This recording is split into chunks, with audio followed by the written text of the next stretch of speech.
नमस्कार दोस्तों, मैं विनय दुबे मुंबई से।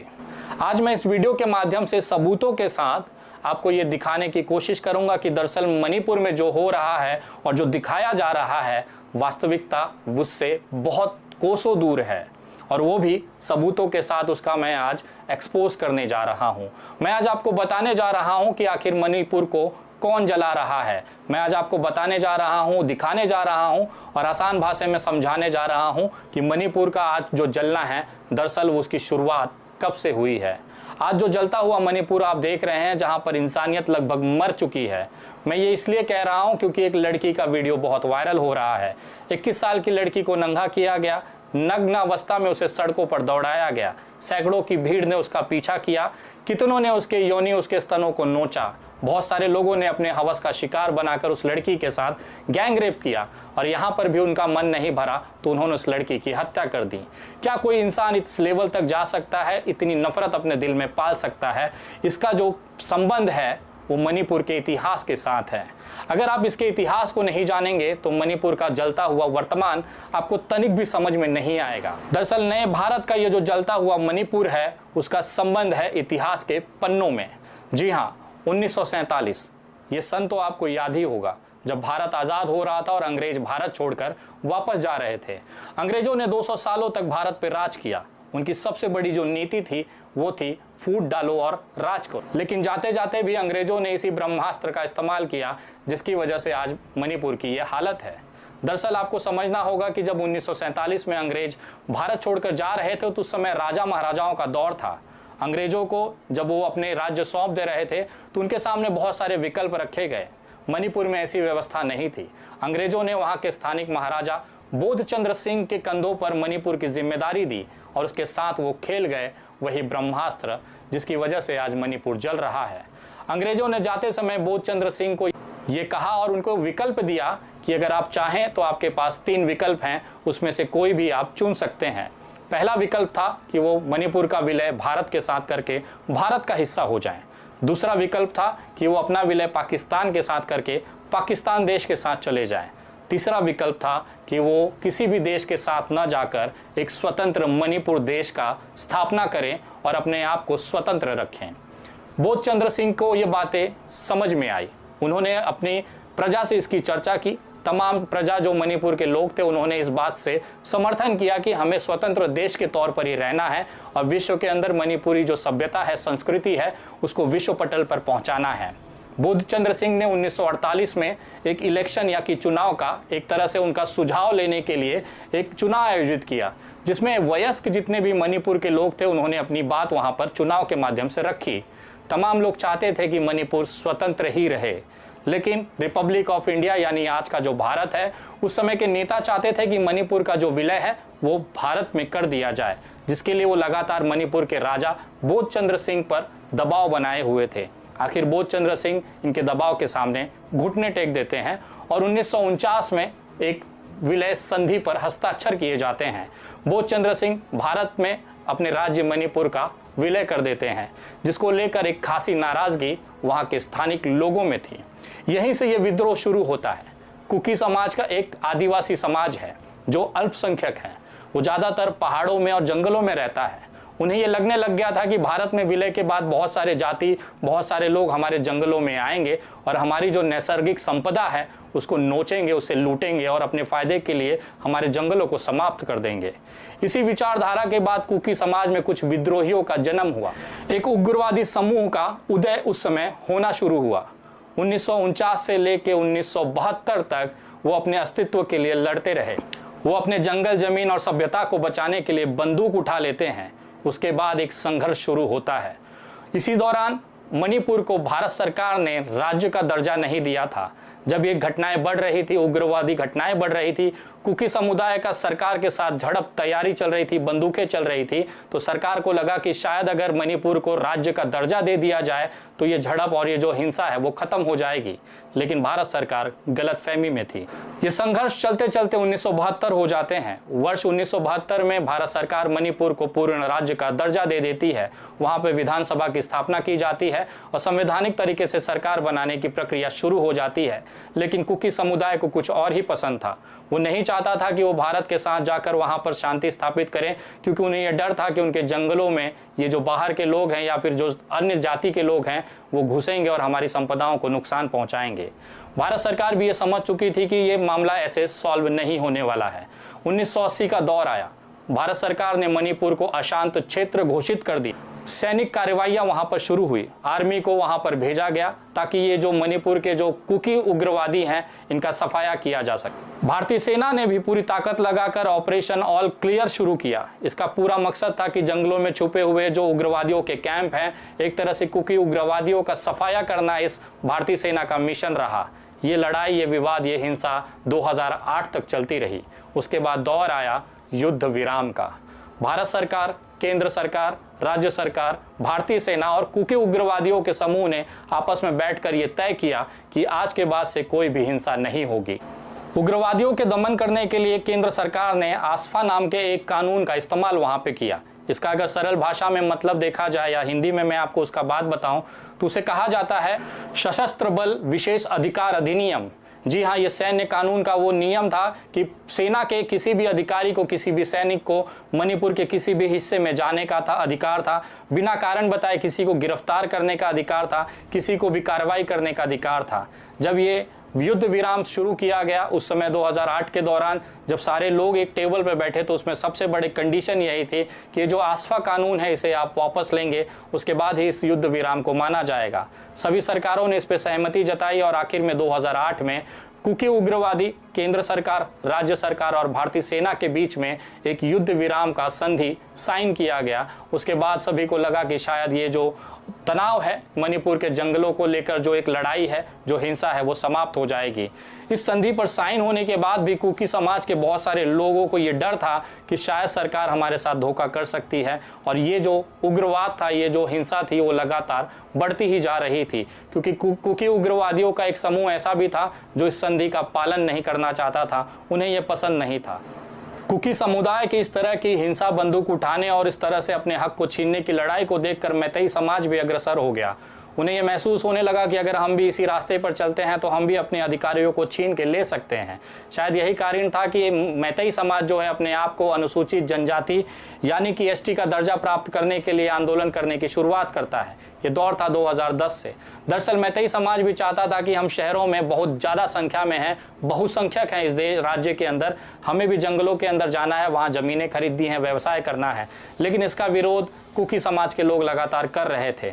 ये जो आपसी तनाव था, ज़मीनों की जो लड़ाई थी, आपसी जो समुदायों की लड़ाई थी, ये बढ़ता चला गया और 2023 तक इसने अपने चरम स्थिति पर पहुंच गया।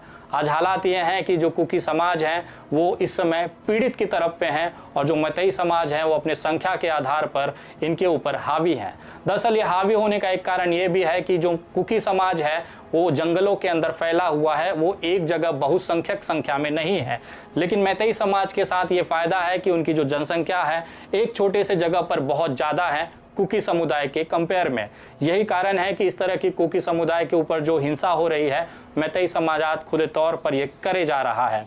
लेकिन अब मैं उस पहलू पे लेके जाना चाह रहा हूँ कि आखिर ये हिंसा को क्यों नहीं रोका जा रहा और इस हिंसा के पीछे सबसे बड़ा कारण क्या है।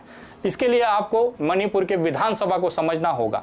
60 विधायकों वाली ये जो मणिपुर की विधानसभा है, इसके अंदर सबसे ज़्यादा जो विधायक हैं वो भारतीय जनता पार्टी के हैं। अगर इस भारतीय जनता पार्टी के गूगल पर जाकर आप लिंक विधायकों की लिस्ट उठाएंगे तो आपको समझ में आ जाएगा कि आखिर ये हिंसा क्यों नहीं रुक रही है।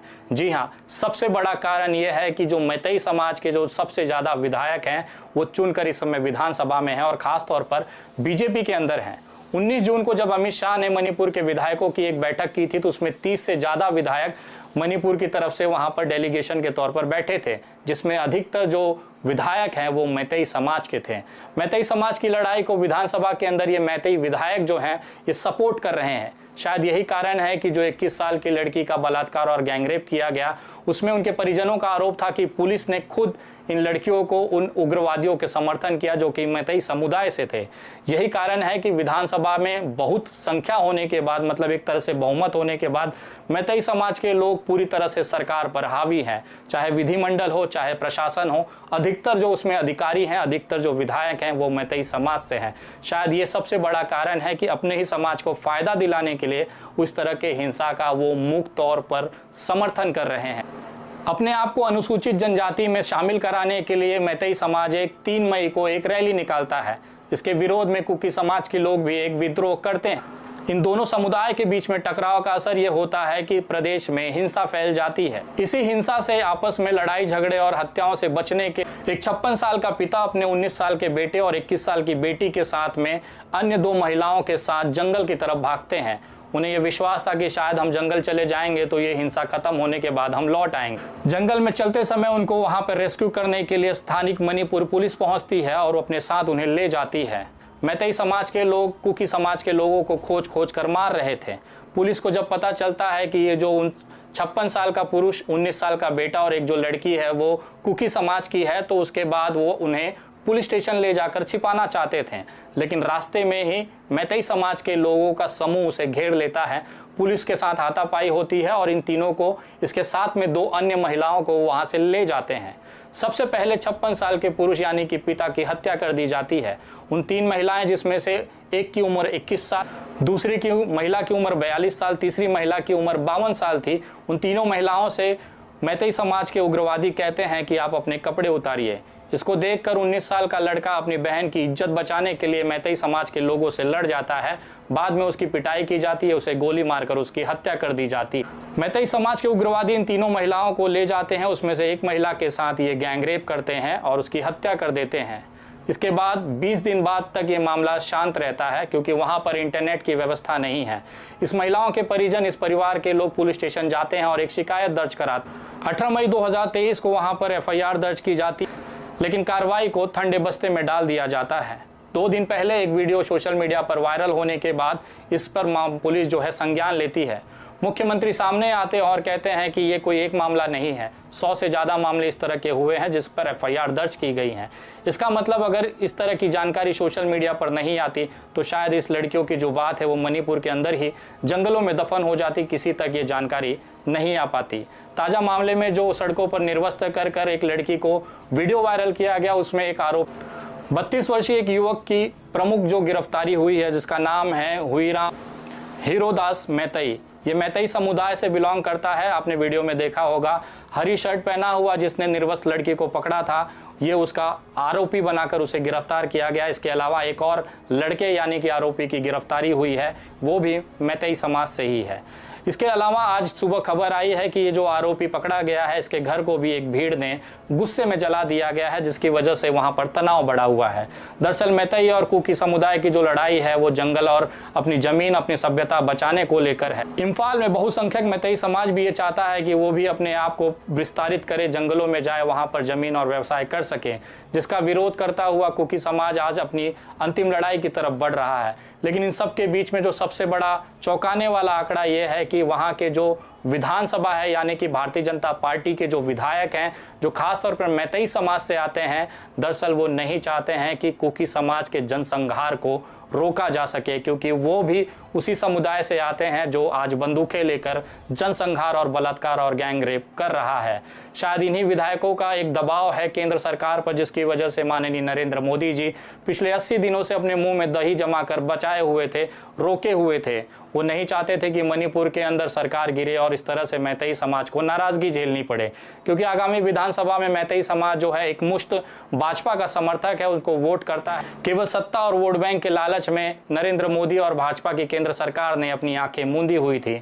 वीरेंद्र सिंह जो कि वहां के मुख्यमंत्री हैं, मैतेई समाज से बहुमती से आते हैं, वहां के लोगों का जन समर्थन उनके पास है। मतदान में सबसे ज्यादा वोट मैतेई समाज से उनको मिलता है। यही कारण है कि वो कुकी समाज का जनसंहार, गैंगरेप और हत्याएं होने दे रहे हैं। अब आपको समझ में आ चुका होगा कि आखिर मैतेई समाज की इतनी हिम्मत कैसे बढ़ी है, क्यों सरकारें उनके ऊपर कार्रवाई नहीं कर रही हैं। दरअसल इनके जो जनप्रतिनिधि हैं वहाँ के विधानसभा में हैं। अगर केंद्र सरकार इनके ऊपर कार्रवाई करे या सेना भेजे तो सबसे पहले वहाँ की विधानसभा में सरकार गिरने का खतरा भी भारतीय जनता पार्टी को है। सोचिए, एक पार्टी कितनी निचले स्तर पर जाकर राजनीति कर रही है। लोगों की हत्याएं पिछले 28 दिनों से हो रही हैं, बलात्कार हो रहे हैं, खुलेआम सड़कों पर बेटियां नंगी घुमाई जा रही हैं। लेकिन केंद्र सरकार को केवल मणिपुर में अपनी सत्ता बचानी है, वोट बैंक को बचाना है, जिसकी वजह से वो कोई भी कार्रवाई करने से कतरा रही है। एक निम्न स्तर की राजनीति इस देश में शुरू हुई है और भारतीय जनता पार्टी से आप उम्मीद करते हैं कि नरेंद्र मोदी जी इस पर कार्रवाई करेंगे। दरअसल ये पूरा मामला वहां के विधानसभा मैतेई समाज के विधायक और मैतेई समाज के वोट बैंक से संबंधित है। यही कारण है कि आज भारतीय जनता पार्टी एक बेटी को नोचने दे रही है लेकिन मुंह में दही जमाए हुई है। ये तथ्य आपको कैसे लगे कमेंट करके जरूर बताएं। भारतीय जनता पार्टी ही वो एकमात्र पार्टी है जो मणिपुर को जलाने में आग में घी का काम दे रही है। उनका पूरा समर्थन वहाँ के उग्रवादियों को है जो कि मैतेई समाज से आते हैं। उनका पूरा समर्थन वहाँ के जनसंहार को है, बलात्कार को है, वहाँ की हो रही हत्याओं को है। शायद ऐसा नहीं होता अगर सही में वो संविधान और कानून की बात करते तो आज सेना भेजकर मणिपुर को कंट्रोल कर सकते। लेकिन केवल सरकार गिर जाएगी, एक सत्ता का लालच उनके दिल में पैदा है जिसको वो खोना नहीं चाहते, जिसकी वजह से वो मणिपुर को जलने दे रहे हैं। और मैं दावे के साथ कहता हूं अगले कितने ही महीनों तक मणिपुर जलता रहेगा, क्योंकि सरकारों की इतनी औकात नहीं है कि वोट बैंक सत्ता से उठकर इंसानियत और मानवता के बारे में वो सोचे।